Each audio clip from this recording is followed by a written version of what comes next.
Share बाजार की मंदी या शेयर बाजार में गिरावट, शेयर बाजार में चिंता का होना, ऐसे क्या रीजंस हैं जिसकी वजह से ये सब कुछ देखने को मिल रहा है?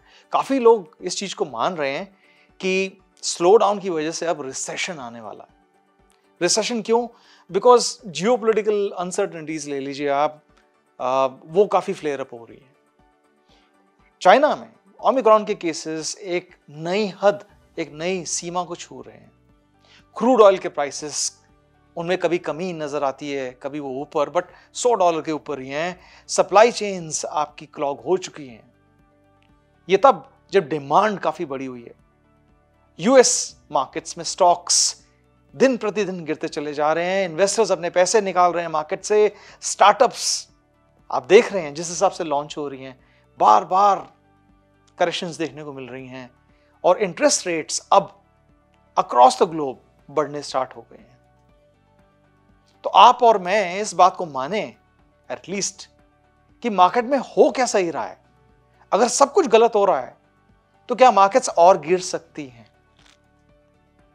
हर वो अजम्पशन जो हमने पहले सोची थी कि 2023-2022 फाइनेंशियल ईयर से बेहतर होगा, वो सारी की सारी अजम्पशंस अब थोड़ा, हम कहते हैं ना, क्लाउडेड लग रही हैं। खासकर तब जब अर्निंग्स की डाउनग्रेड देखने को मिल रही है। सच्चाई क्या है? आपको कितना चिंतित होना चाहिए? आपको कितना वरी होना चाहिए? क्या आपको अपने पैसे लेके वेट करना चाहिए ताकि आपको एक बेटर एंट्री पॉइंट मिल सके? या जो कुछ ऐसे हैं आपके पास जो सरप्लस है, उसको आपको मार्केट में इन्वेस्ट करना चाहिए? जैसे कहा जाता है कि मार्केट आज की डेट में, अगर आप माने, तो एक बहुत बड़ी सेल के रूप में प्रतीत हो रही है। आज का ये स्पेशल एपिसोड कवर कर रहा है उन एस्पेक्ट्स को, इस गिवन सिचुएशन को लेके, जिसके प्रति आपको जागरूक होना चाहिए। और जागरूक इसीलिए बिकॉज हर सेशन जो दिन में हमें देखने को मिल रहा है वो पहले मार्क से नीचे की लेवल्स ही देखने को मिल रही है हमें।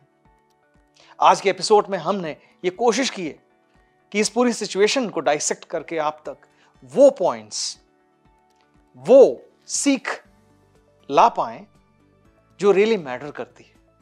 आप देख रहे हैं एक स्पेशल एपिसोड इन्फॉर्म्ड इन्वेस्टर का, एक मुहिम रिसर्च एंड रैंकिंग के द्वारा। चलिए शुरू करते हैं।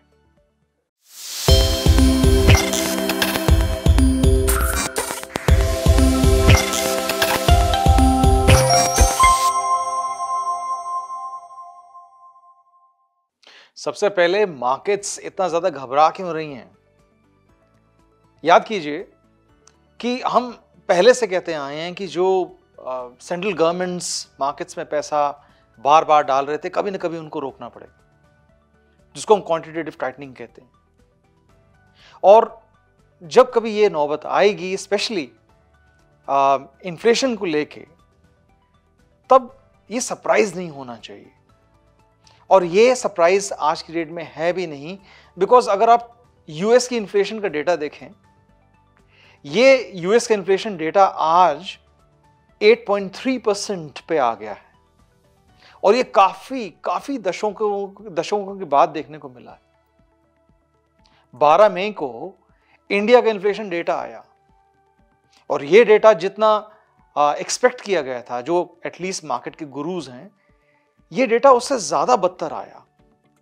7.79% की इन्फ्लेशन निकल के आई है अप्रैल की, जिसमें कि फूड इन्फ्लेशन जंप करके 8.38% पहुंच चुका है 7.68% के कंपैरिजन में, जो कि मार्च में था।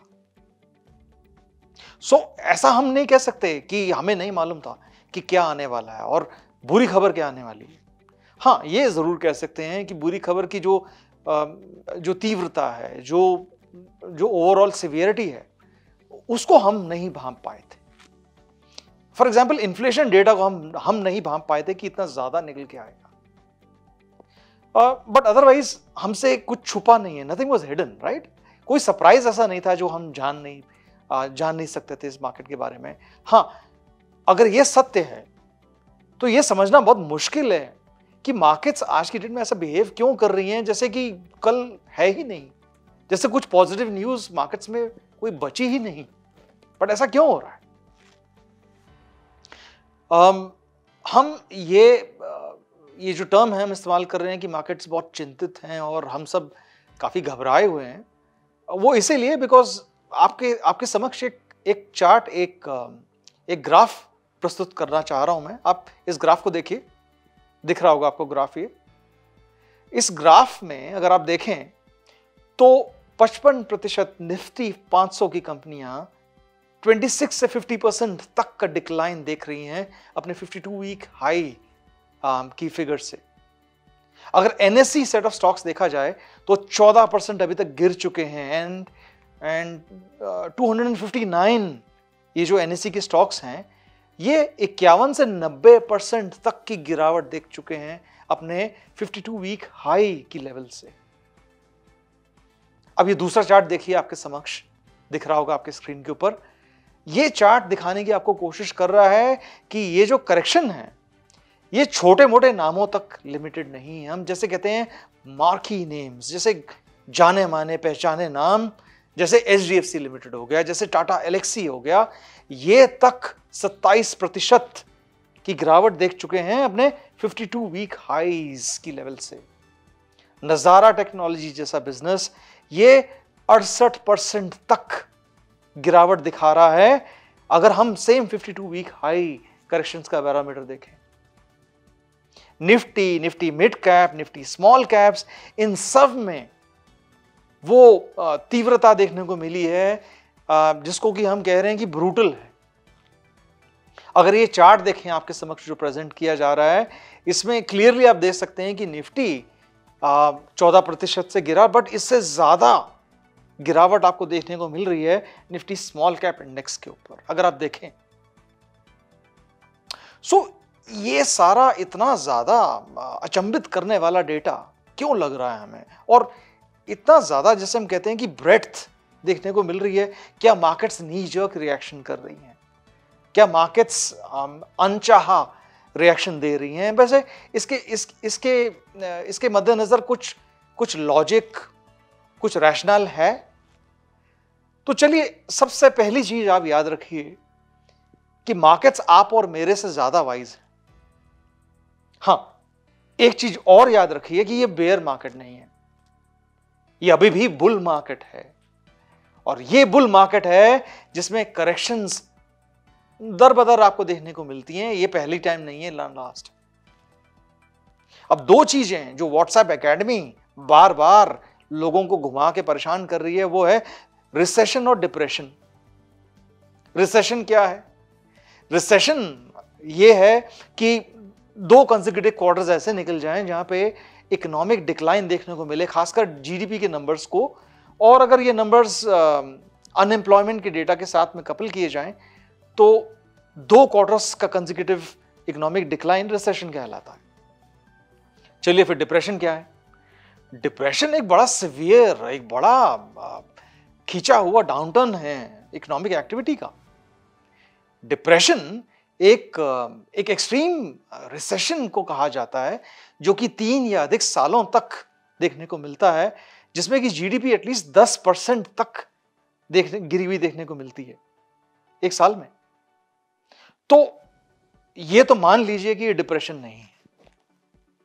तो ये जो व्हाट्सएप मैसेजेस आपको देखने को मिलते हैं, यूट्यूब में, सोशल मीडिया में सेंसेशनल वीडियोस आपको देखने को मिलते हैं जो कह रहे हैं कि बस फाइनेंशियल मार्केट्स का अंतिम दिन आ गया है, वैसा नहीं है। बट टेक्निकल टर्म्स में अगर आप मुझसे पूछना चाहें क्या टेक्निकल वे में रिसेशन आ गया है, तो मैं प्रॉब्ली आपसे कहूंगा हाँ। But at the same time मैं आपसे ये भी कहना चाहूंगा कि आप रिसेशन का डेफिनेशन को ना माने, इसे स्लो डाउन अगर आप कहेंगे तो ज्यादा महत्व रखेगा और ज्यादा करेक्ट वे होगा इस चीज को देखने का। चलिए वापस आते हैं उस गिवन टॉपिक को जिसको लेके हर कोई परेशान है, और ये टॉपिक है इन्फ्लेशन। यूएस में इन्फ्लेशन अब देखने को मिल रहा है 8.3% का, जो कि 40 सालों तक का एक हाई मार्क रहा है और उसके आसपास का ये नंबर। हाँ, इंडिया से काफी कम है, इंडिया इस इन्फ्लेशन नंबर से काफी कम है। But let's get to the point. जैसे हम कहते हैं ना कि वो वो अलार्मिंग साइंस कहाँ हैं, मतलब क्यों देखने को मिल रहे हैं वो सारे? कहते हैं कि एक रेड बीगन सिग्नल होता है जो कि फ्लेयर करता रहता है और आपको बताता है कि कुछ सही नहीं है। मार्केट्स वो सिग्नल दे रही हैं। ऐसा क्यों? पहला रीजन है रशिया यूक्रेन जो वॉर लाइक सिचुएशन या वॉर चल रहा है। ऑनेस्टली मैं ये नहीं बता सकता कि ये स्टेलमेट कब तक चलेगा, ये सिचुएशन कब तक चलेगी, या इस लेवल से सिचुएशन और बदतर होगी। दूसरा, डेवलप्ड मार्केट्स में इन्फ्लेशन के नंबर्स जो देखने को मिल रहे हैं वो काफी बड़े, काफी सिग्निफिकेंट हैं। इमर्जिंग मार्केट से अगर कंपेयर करें आप, तो इमर्जिंग मार्केट्स के बैंक्स ने कुछ करेक्टिव स्टेप्स लेना स्टार्ट कर दिया था, बट डेवलप्ड मार्केट में आप एक और चीज याद रखेंगे कि जो स्टिमुलस मार्केट में पंप किया गया था, जो पैसे मार्केट में पंप किए गए थे, वो इमर्जिंग मार्केट से काफी ज्यादा थे, इसीलिए इन्फ्लेशन भी ज्यादा है। बाय द वे, काफी ऐसी कंपनीज रही हैं यूएस में जिनका अस्तित्व कैश बर्निंग था, वैल्यूएशंस काफी हाई थी, और इनका करेक्ट होना, इंडेक्सेस का करेक्ट होना बहुत ही वाजिब था। तीसरा रीजन जो अब देखने को मिल रहा है कि डिमांड साइड काफी अच्छी है, बट सप्लाई काफी श्रिंक हुई है, काफी हम कह सकते हैं परेशानियां देखने को मिल रही हैं सप्लाई चेन में। आप अगर बात माने शंघाई चाइना की पॉलिसीज को लेके, तो एक एक्सट्रीम देखने को मिल रहा है कि उनकी जीरो कोविड केसेस की पॉलिसी है। आलम यह है कि बिल्डिंग में अगर एक केस भी अगर उनको मिलता है कोविड का, तो वो पूरी बिल्डिंग को लॉक कर देते हैं। अब इस एक्सट्रीम रिएक्शन को लेके चाइना के पोर्ट्स जो हैं वहां पे कंटेनर्स स्टैंड स्टिल पे आ गए हैं, एक्सपोर्ट्स आपके ना के बराबर हैं, और ये तब जब पहले से काफी ऐसे कंसाइनमेंट्स हैं, शिप्स हैं जो अपनी डेस्टिनेशंस पे या तो लेट हैं या बिल्कुल ही नहीं निकल पाए। तो अगला क्वेश्चन जो आप हमसे पूछना चाह रहे हैं कि चलिए हम समझ गए कि इस मार्केट को लेके रीजंस क्या हैं जिसकी वजह से करेक्शंस देखने को मिल रही है। अब इन्फ्लेशन को अगर हम इंडियन कंटेक्स्ट में ट्रांसलेशन करने की कोशिश कर रहे हैं और कहें कि आरबीआई अगर इंटरेस्ट रेट्स बढ़ाता है तो क्या हमें चिंतित होने की जरूरत है? अगर मेरी माने तो इसमें चिंता वाली कोई बात नहीं। इनफैक्ट अगर आप इंटरेस्ट रेट्स का बढ़ना माने तो एक अच्छी खबर है हम सब लोगों के लिए। क्यों? इकोनॉमिक रिकवरी जो इंडिया की रही है वो अब पैसा नहीं है जैसे पहले पीरियड्स की होती थी, काफी स्ट्रांग है, और इसीलिए आपको इन्फ्लेशन के नंबर कभी ना कभी ऊपर नीचे देखने को मिलेंगे। और ये जो रेट हाइक की गई है इंटरेस्ट रेट्स की 40 बेसिस पॉइंट्स की, ये इस इन्फ्लेशन के नंबर को रोक नहीं पाएगी। इसीलिए आरबीआई ने जो प्रीएम्प्ट करके जो डिसीजन लिया इंटरेस्ट रेट्स का बढ़ाने का 40 बेसिस पॉइंट्स का, मैं कहूंगा सूनर द बेटर, अच्छी चीज है और करना भी चाहिए। आप अगर इस चीज को तवज्जो देना चाहें तो जरूर दें कि इकोनॉमिक रिकवरी इस बार बहुत ही स्ट्रॉन्ग ग्राउंड्स पे है। इंटरेस्ट रेट्स हाइक जीडीपी हमारी जो कंट्री की उसको कम नहीं कर सकते। काफी ऐसी एजेंसीज हैं जो कि जीडीपी एस्टिमेट्स को कट करती चली जा रही हैं। वो ऐसा कह रही हैं कि इंटरेस्ट रेट्स बढ़ रहे हैं इसलिए जीडीपी का करेक्ट होना या उसके रेट्स को डाउन रिवाइज करने की जरूरत है, वैसा जरूरत नहीं है। आज की डेट में मार्केट्स अगर हम देखें तो एक सही वैल्यू पे मिल रही हैं आपको, या थोड़ी सस्ती ही मिल रही हैं। अर्निंग्स को अगर मैं लूं, और इस बेसिस में आपसे कह रहा हूं कि डबल से नियर डबल डिजिट की ग्रोथ आपको देखने को मिलेगी FY23 में और FY24 में, आगे आने वाले टाइम में। और आप में से काफी ऐसे लोग हैं जो इस एपिसोड को देख रहे हैं जो पिछले 2 सालों से हमसे जुड़े हैं या मार्केट से जुड़े हैं, जो कि फर्स्ट कोविड की वेव हुई थी उसके बाद उन्होंने इन्वेस्टिंग अपनी स्टार्ट की है, और जो 3 या 5 महीने जो निकल चुके हैं इसमें जो लैकलस्टर परफॉर्मेंस देखने को मिली है, जो कि मार्केट्स को लेके उनके रिटर्न्स काफ़ी मध्यम रहे हैं। अब वो एक प्रश्न हमसे पूछ रहे हैं कि बाकी का जो साल है 2022 का, क्या वो ऐसा ही दिखेगा? तो ये तो वही बात हो गई ना कि आप 120 किलोमीटर पर आवर की स्पीड पे चल रहे हैं एक्सप्रेसवे में, और सडनली आपको एक ऐसा पैच मिल जाए जो कि गड्ढों से बड़ा हुआ है, जहां कीचड़ है, और आपको अपनी स्पीड कम करनी पड़ी 5 से 10 किलोमीटर पर आवर की। इस सिचुएशन में हमसे लोग पूछ रहे हैं, क्या ये जो पैच अब हमें मिला है 5 से 10 किलोमीटर पर आवर का, ये ऐसा ही रहेगा क्या? ये मार्केट्स ऐसी ही रहेंगी क्या? तो अगर माने किसी भी एक सीजन इन्वेस्टर को लेके जो इस मार्केट में रह चुका है डेकेड्स तक, ये पास 3 से 5 महीने ये कुछ डिफरेंट नहीं है। हम पहले देख चुके हैं सारी चीजें, ये साइकिल्स बार बार रिपीट हो चुकी हैं, इसीलिए हमारे लिए कुछ नया नहीं है, या एक सीजन इन्वेस्टर के लिए नया नहीं है। बट अगर आप नए इन्वेस्टर हैं जो कि पिछले 2 सालों से जुड़े हैं मार्केट्स में, तो आपको ये पिछले 3 से 5 महीने काफी क्रूअल, काफी ही क्या कहते हैं ना, परेशानी वाले दिख रहे होंगे आपको। एक हम बार बार सीख अपने इन्वेस्टर्स को देते आए हैं और देने की कोशिश भी कर रहे हैं, उनको बताना चाहते हैं और बताते रहे हैं, आगे भी बताते रहेंगे कि ऑल ईयर्स, हर साल सेम नहीं होता। और ये वो 4 फोकस एरियाज हैं, उनमें से एक है कि आप हर साल को इक्वली ट्रीट नहीं कर सकते। जैसा कि 2020, जैसा कि 2021, अब लोग कहते हैं उनके 60, 70, 80% रिटर्न बने 2020 में, 2021 में, तो वैसा साल क्यों नहीं हो सकता? ये वैसा नहीं हो सकता बिकॉज 2022 जिस नजरिए से हम देख रहे हैं, वो नजरिया हमें बता रहा है कि काफी टफ होने वाला है। ये आपकी पेशेंस को टेस्ट करने वाला है 2022, और ये तब कि आगे आने वाले 5 से 6 महीनों में, जब तक कि यूएस की मार्केट्स एक तरीके से सेटल नहीं हो जाती, ये इस किस्म की वॉलेटिलिटी, इस किस्म की पेशेंस आपकी बार बार टेस्ट होगी। तो बात माने आप अपने आप को प्रिपेयर कर लीजिए। आप इसमें टाइम लगेगा, ये ऐसा नहीं आप कह सकते कि अगले महीने सब कुछ ठीक हो जाएगा और बस एक और इवेंट आई और चली गई, ये वैसा नहीं है। और इसीलिए मैं कह रहा हूं टाइम लगेगा, बिकॉज कमोडिटी के प्राइसेस जो अभी जो बढ़े हुए हैं ना, इनको थोड़ा नहीं काफी कम होना पड़ेगा। आपके इन्फ्लेशन के जो हिट इम्प्रिंट्स हैं, इनको काफी कम होना पड़ेगा। और अभी तो वो ट्रेंड स्टार्ट हुआ इन्फ्लेशन का कि ऊपर जाना स्टार्ट हुआ, इसको कम होने में और सीक्वेंशियल बेसिस में, क्वार्टर ऑन क्वार्टर कह लीजिए, हाफ ईयरली कह लीजिए, ईयर ऑन ईयर कह लीजिए, वो जो डेटा जब तक आएगा नहीं तब तक आप मानिए कि सिचुएशन कुछ खास वॉलेटाइल ही रहेगी और इंप्रूव करने की तरफ नहीं जाएगी। तो काफी महीने हमें लगेंगे इस ऑप्टिकली बेटर डेटा को देखने में। तो कहीं ना कहीं आपको पेशेंस का दिखाने का आपका टाइम आ गया अब।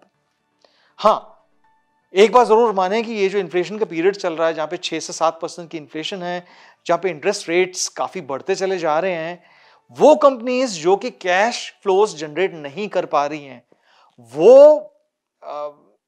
उनका बड़ा कहते हैं ना हाल बदतर होने वाला है। और ऐसा बदतर इस हद तक कि लोगों को बिल्कुल भी एतराने में टाइम नहीं लगेगा इनको सेल करने के लिए, और इन किस्म की कंपनीज में काफी गिरावट देखने को मिलेगी। हाँ, वो कंपनीज जो फंडामेंटली बहुत ज्यादा स्ट्रांग हैं, जो कि रिटर्न ऑन कैपिटल के बेसिस पे अगर आप माने कि अपने कैपिटल से ज्यादा बहुत काफी अच्छी मार्जिन से परफॉर्म करती हैं, ये आपके लिए पैसा बनाएंगी आगे आने वाले टाइम में। इन कंपनीज को आप पहचान लीजिए, जान लीजिए, और ये बिल्कुल सही टाइम है। कहते हैं ना, रफ टाइम्स में अगर आप इन कंपनीज को पहचानना चाहें तो ये कंपनीज कहीं ना कहीं आपको पहचान में आ जाएंगी और आज की डेट में बड़े डीप बार्गेन पे मिलेंगी। ये कंपनी एक बड़ी कहते हैं ना फिनोमिनल स्ट्रेंथ इनके पास होती है प्राइसिंग पावर को डिमांड करने की, कमांड करने की, खासकर तब जब रॉ मटेरियल के प्राइसेस काफी बढ़ते हुए नजर आ रहे हैं हमें। ये कंपनीज इंडाइसेस से तो काफी अच्छा फेयर करेंगी, निफ्टी से, सेंसेक्स से, और ये बात मानिए कि ये कंपनीज कहीं ना कहीं इन इंडेक्सेस को 10 से 15% तक आउट परफॉर्म कर सकते हैं। आगे आने वाले 3 से 5 सालों में ये वो कंपनीज हैं जो आपके लिए वेल्थ क्रिएट करेंगी। और अगर आप डिमांड साइड को देखें, जो मैं आपको पहले बात बताने की कोशिश कर रहा था, काफी अच्छी है। सप्लाई साइड है जहां पे काफी प्रॉब्लम्स आ रही हैं। तो इसीलिए इन्फ्लेशन, इंटरेस्ट रेट्स का बढ़ना, ये आज लास्ट टाइम नहीं है जब हम डिस्कस कर रहे हैं, और आगे आने हो सकता है एपिसोड में हम और इस चीज को देखें, इस चीज को डिस्कस करें।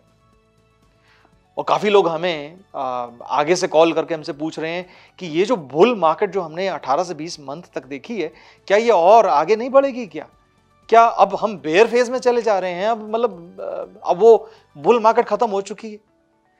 तो पहली चीज जरूर याद रखिए कि एक बुल मार्केट का जो ट्रिगर होता है ना, कि इसका स्टार्ट होता है, वो एक बेयर मार्केट की सिचुएशन से ही अंकुरित होता है। मेरा क्या कहने का मतलब है कि चलिए आप यूएस कंटेक्स्ट में ना हम कुछ चीज समझने की कोशिश करते हैं। चलिए उन कंपनीज को देखते हैं, मानी हुई, जानी हुई, पहचानी हुई, जैसे होगी एप्पल, जैसे होगी गूगल, जैसे होगी माइक्रोसॉफ्ट, जैसे होगी फेसबुक। ये आज की डेट में 15 to 30 टाइम्स फॉरवर्ड अर्निंग एक साल की मल्टीपल में मिल रही हैं कंपनीज। नाउ ये कंपनीज काफी करेक्ट हो चुकी हैं अपनी पीक से, और न्यू एज कंपनीज जैसे होगी टेस्ला, ये कंपनी भी करेक्ट हुई है। लेकिन एक कमाल की बात आपको देखने को मिलेगी कि इनकी अर्निंग्स बढ़ती चली जा रही हैं।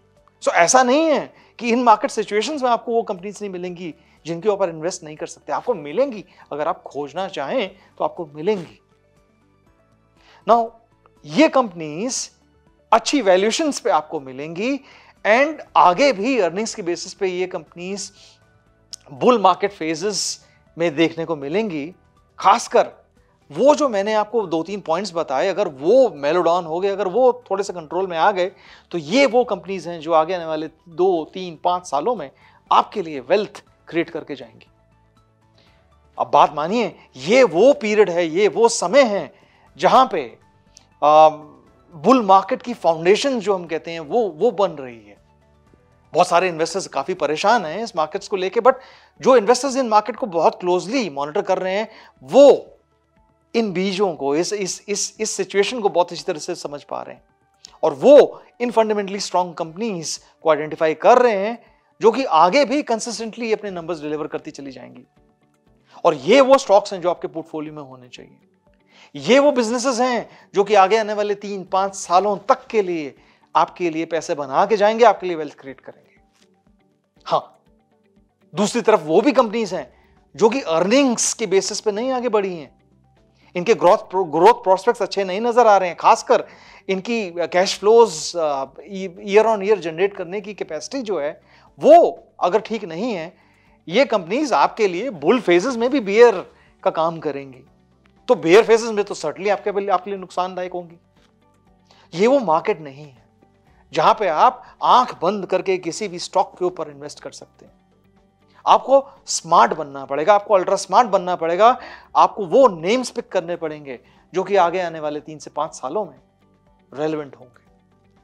हाँ, एक गलती हर कोई सीजन्ड इन्वेस्टर करता है या नौसिखिया करता है, जिसको हम नोवाइस इन्वेस्टर्स कहते हैं, वो ये कि वो अपनी उन कंपनीज को तो बना के रखते हैं जिन पे उनको 40, 60, 70% का नुकसान हो रहा है। हाँ, जो कंपनीज उनकी प्रॉफिट वाली होती है उनको बेच देते हैं। उनको ये डर होता है कि उनके प्रॉफिट्स कहीं ना कहीं वाइप आउट ना हो जाए।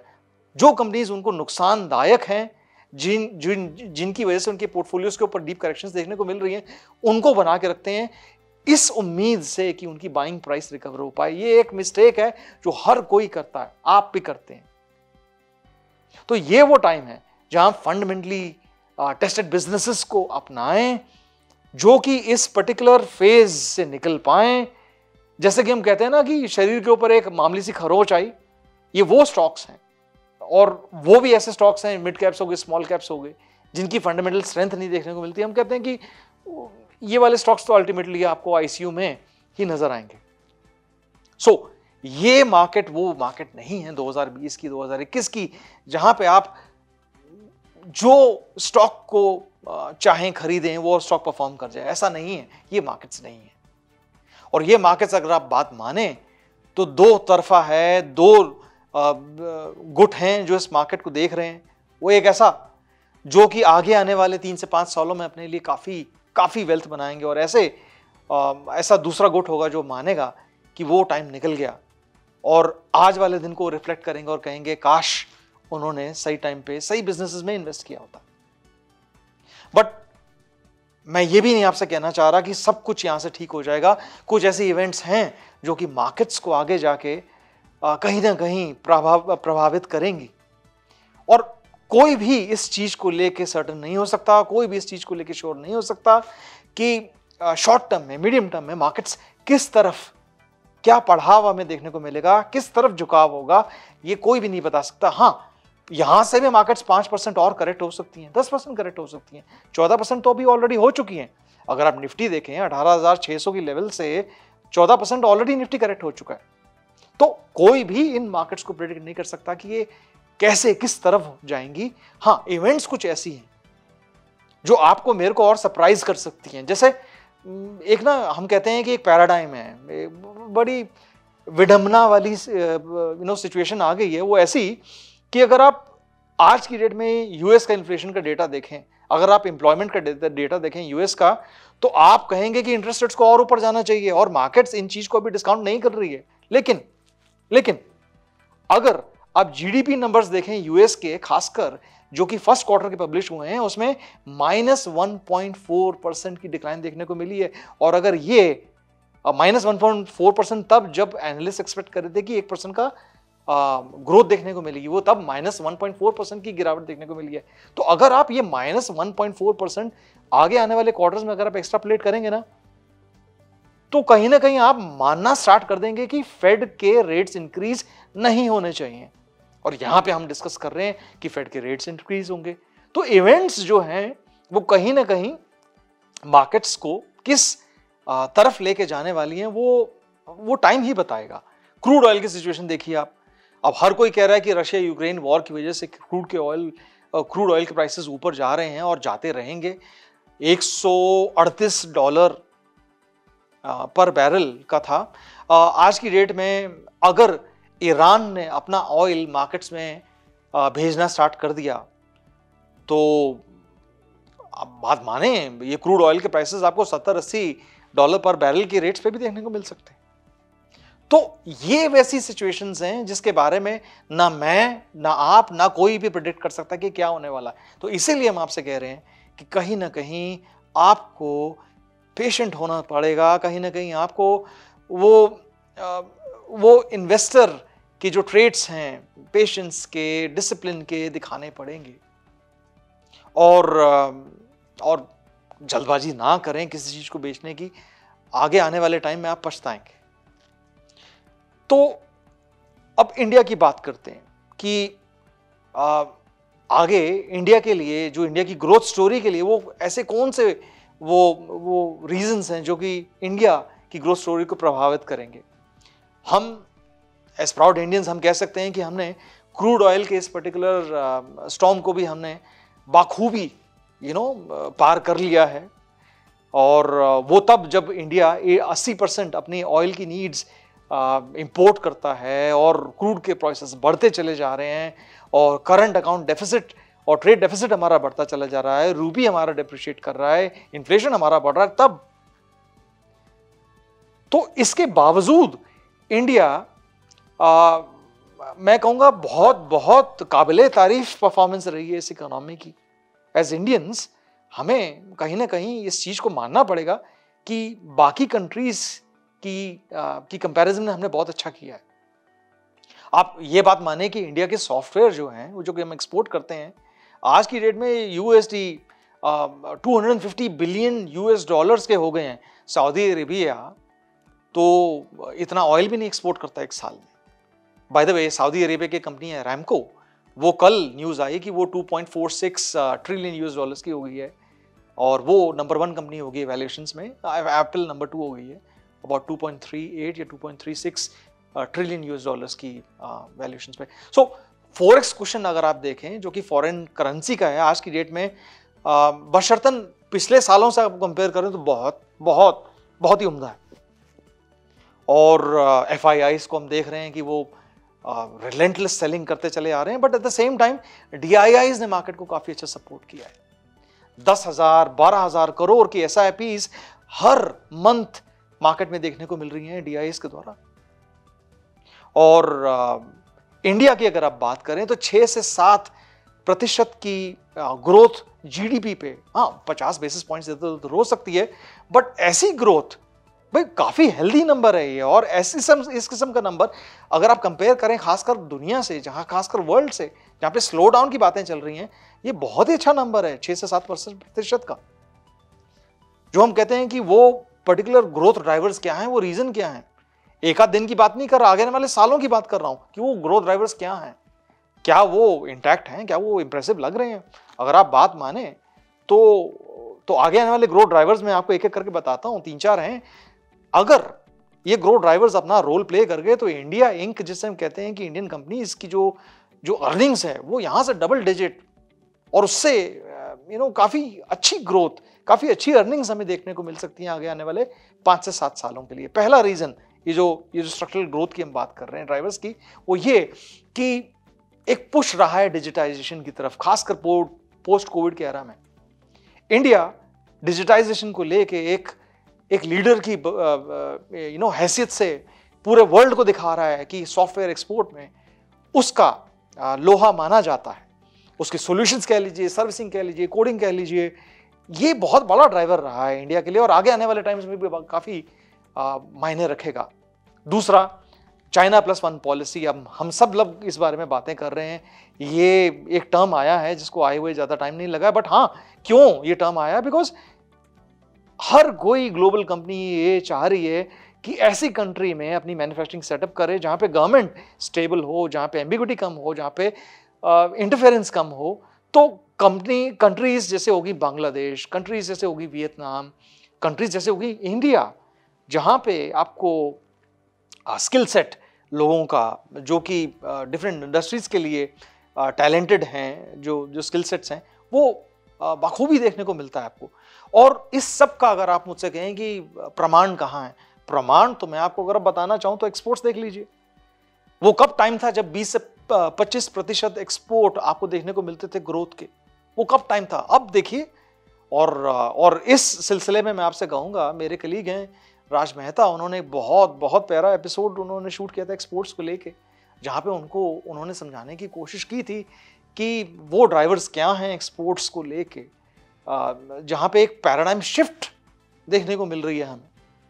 अगर आप वो एपिसोड देखेंगे तो आप इस पॉइंट को समझ पाएंगे कि Indeed China plus one policy, PLI, ये सारे के सारे, ये हम कहते हैं इंग्लिश में एक टर्म है स्प्लैश इन द पैन, वो नहीं है। ये लॉन्ग टर्म ग्रोथ ड्राइवर्स हैं जो कि इंटैक्ट हैं और आगे आने वाले टाइम में अपना रोल प्ले करेंगे। तीसरा, आप रिफॉर्म्स देख लीजिए जो करंट सेंट्रल गवर्नमेंट ने डाले हैं, कॉर्पोरेट टैक्सेशन के, इंफ्रा में इन्वेस्टमेंट्स के, PLI के, और उस सरकार की जो कि हम सब लोगों ने चूज की है, जो कि एक स्टेबल सेंट्रल गवर्नमेंट रही है। ये बहुत बहुत बहुत ही इंपॉर्टेंट पॉइंट है। आप हमारे नेबरिंग कंट्रीज देख लीजिए, आपको समझ में आएगा कि एक स्टेबल सरकार का होना सेंटर पे कितना जरूरी है।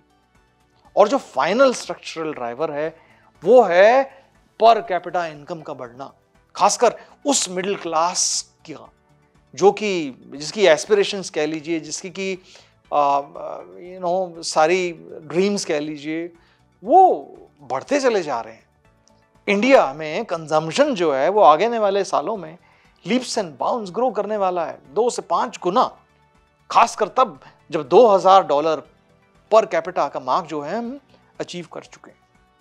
सो हर चीज को लेके ना कहते हैं कि 2 साइड्स होती हैं। एक जो मेरे जैसे लोग हैं जो काफी पॉजिटिव होते हैं हर सिचुएशन को लेके, और काफी वो ऐसे लोग होते हैं जो सिचुएशंस को लेके बार बार क्वेश्चंस कि चलिए ये ठीक है तो वो क्या, इसको हम कहते हैं स्केप्टिसिज्म, जो कि ज्यादा पॉजिटिव नहीं होते। लेकिन मैं फीलिंग से, इमोशन से नहीं बात करूंगा आपसे, मैं डेटा के साथ बात करूंगा आपसे, मैं एक्सपीरियंस के साथ में बात करूंगा। और मैं एक्सपीरियंस वो जो पहले वाले पीरियड्स में हम देख चुके हैं और डेटा कह चुका है। कैसा वाला?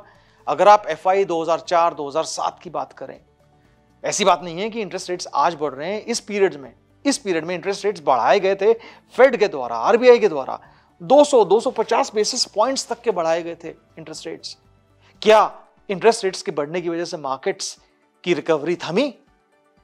नहीं। क्या मार्केट्स थमी? बिल्कुल नहीं। इनफैक्ट एक बहुत ही प्यारी बुल मार्केट देखने को मिली थी हमें तब। तो कहीं ना कहीं हम माने एक वो कहते हैं ना वो मसालेदार टॉपिक, वो गर्म टॉपिक, हर बार कहीं ना कहीं एक दिन में आपको मिल जाएगा जो आपको फोर्स करे कि आपकी रात की नींद जाए।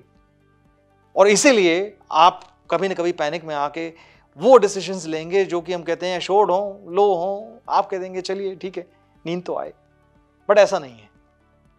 इन्फॉर्म्ड इन्वेस्टर होता है ना, वो आज के दौर में भी एक बॉटम अप अपॉर्चुनिटी की तलाश में रहता है। और बात मानिए मेरी, ऐसी काफी अपॉर्चुनिटीज अब खुल गई हैं इस मार्केट में, खासकर जब करेक्शंस हो चुकी हैं। इसीलिए स्टॉक पिकिंग अप्रोच को अगर आप लेके चलें तो बॉटम अप करें, और वेल्थ कंपाउंडर्स अगर आप ढूंढने चलें तो आपको एक दो नहीं, काफी अच्छा पोर्टफोलियो आप बना सकते हैं आज की टाइम्स में, जो कि आगे वाले 3 से 5 सालों के लिए रेलेवेंट होगा। 2022 की अगर आप बात करें, ये बाकी सालों की कंपैरिजन में वो साल तो नहीं है जो आपकी 2020 को देखने को मिला, 2021 में देखने को मिला, जहां पे आप किसी भी स्टॉक को अगर आप हाथ लगाएं तो आपको अच्छे रिटर्न्स दे जाता था। ये वो साल नहीं है, इसीलिए आपको थोड़ा सा कॉशियस होना पड़ेगा, आपको बॉटम अप इन्वेस्टर बनना पड़ेगा, आपको वो अच्छे बिजनेसेस आइडेंटिफाई करने पड़ेंगे जो कि आज की डेट में बड़े ही अच्छी वैल्यूएशंस पे देखने को मिल रहे हैं। हाँ, अगर रिसर्च एंड रैंकिंग की बात करें, आरएनआर की बात करें, तो ये अपॉर्चुनिटीज आप तक लाना और इस अपॉर्चुनिटीज को आपके मद्देनजर एक पोर्टफोलियो के रूप में प्रस्तुत करने की जो ओवरऑल रिस्पॉन्सिबिलिटी है वो बाखूबी निभाएगा आरएनआर। हाँ, जब वैल्यूएशन सपोर्ट करेंगी, खासकर उन बिजनेसेस को जो हम बहुत क्लोजली मॉनिटर कर रहे हैं, जब वो टाइम आएगा तब तक हम जरूर आपके पास आके आपको बताएंगे कि अब वो बिजनेसेस आप पिक कर सकते हैं। हाँ, अगर आप नए इन्वेस्टर हैं जिन्होंने वो बैलेंस पोर्टफोलियोज को एक्सपीरियंस नहीं किया है जो कि आरएनआर अपने सब्सक्राइबर्स को दे रहा है आज की डेट में, तो घबराने वाली कोई बात नहीं। कहते हैं ना कि हर शुरुआत के लिए एक दिन जायज होता है, वो दिन आज का है आपके लिए। तो इन सब पॉइंट्स को लेके जो मैंने आपके समक्ष जो फैक्ट्स, जो डेटा, जो एक्सपीरियंस आज प्रेजेंट किया है, मैं उम्मीद करता हूं कि आपके लिए किसी न किसी फॉर्म में हेल्पफुल रहा होगा। मेरी तरफ से आपके लिए, आपके परिवार के लिए विशेष हैं कि आप सेहतमंद रहें, आप इन्वेस्टिंग जब करें खुशी से करें, सक्सेसफुली आप इस चीज को निभाएं। अगले टाइम के लिए जब तक हम मिलें, संजीव आनंद मैं आपसे इजाजत चाहता हूं, फिर मिलेंगे जरूर। Thank you.